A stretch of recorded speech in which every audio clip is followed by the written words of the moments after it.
आप देख रहे हैं देश का सबसे भरोसेमंद चैनल दिल्ली नेशनल।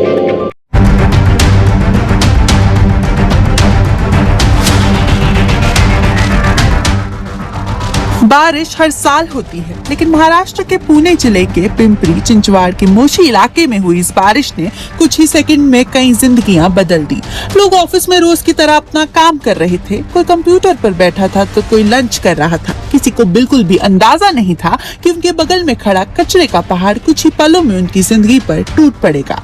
एक जोर की आवाज आई और देखते ही देखते पूरी 3 मंजिला बिल्डिंग मलबे में तब्दील हो गई। कुछ सेकंड्स पहले जो इमारत लोगों से भरी हुई थी, अगले ही पल धूल के गुबार में गायब हो चुकी थी। ये हादसा पिंपरी चिंचवड़ नगर निगम यानी पीसीएमसी के वेस्ट टू एनर्जी प्रोजेक्ट के प्रशासनिक भवन में हुआ।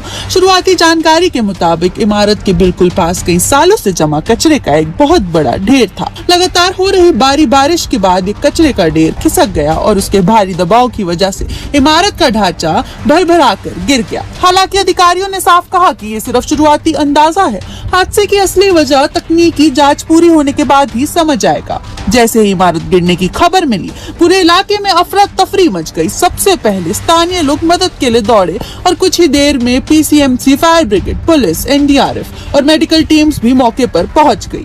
राहत और बचाव अभियान तुरंत शुरू कर दिया गया, लेकिन ये ऑपरेशन बिल्कुल भी आसान नहीं था। मलबा इतना भारी था कि हर कंक्रीट स्लैब और हर लोहे के सरियों को बहुत सावधानी से हटाया जा रहा था। रेस्क्यू टीम की सबसे बड़ी कोशिश यही थी कि अगर मलबे के नीचे कोई जिंदा फंसा हो तो उसे बिना किसी नुकसान के सुरक्षित बाहर निकाला जा सके। इसी वजह से ऑपरेशन में रफ्तार से ज्यादा सुरक्षा को तरजीह दी जा रही थी। इस हादसे के बाद सबसे बड़ा सवाल ये उठ रहा है कि उस वक्त बिल्डिंग के अंदर आखिर कितने लोग मौजूद थे। शुरुआती रिपोर्ट्स में अलग अलग आंकड़े सामने आए। कहीं से 13 लोग, 14 लोग के फंसे होने की बातें सामने आई, कहीं 16 लोगों का जिक्र हुआ और कुछ रिपोर्ट्स में ये आंकड़ा 19 लोगों तक भी पहुंच गया। दरअसल किसी भी बड़े हादसे के शुरुआती घंटों में अलग अलग स्रोतों से जानकारी मिलती रहती है, इसलिए आंकड़ों में अंतर देखने को मिलता है। प्रशासन ने फिलहाल किसी एक अंतिम संख्या की पुष्टि नहीं की है और कहा है कि रेस्क्यू ऑपरेशन पूरा होने के बाद ही आधिकारिक जानकारी दी जाएगी।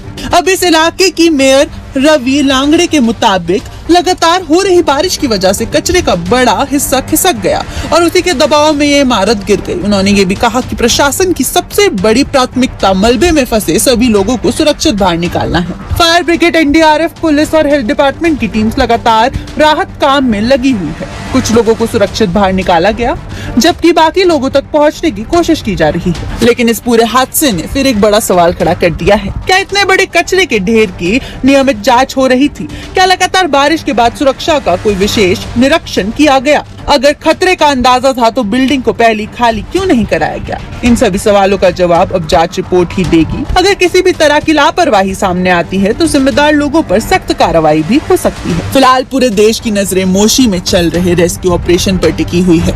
हर गुजरता हुआ पल किसी के लिए उम्मीद लेकर आ रहा है तो किसी के लिए बेचैनी बढ़ा रहा है। दुआ बस इतनी है कि मलबे के नीचे फंसा हर शख्स सुरक्षित बाहर निकल आए। लेकिन यह हादसा एक बार फिर याद दिलाता है कि विकास सिर्फ बड़ी इमारतें बनाने का नाम नहीं, बल्कि उन इमारतों में काम करने वाले लोगों की सुरक्षा सुनिश्चित करना भी उतना ही जरूरी है। अब सबको इंतजार है कि जांच रिपोर्ट कब आएगी, जो बताएगी कि ये सिर्फ प्रकृति का कहर था या फिर इस मलबे के नीचे किसी की लापरवाही भी दबी हुई थी। आपकी इस पर क्या राय है, हमें जरूर बताएं।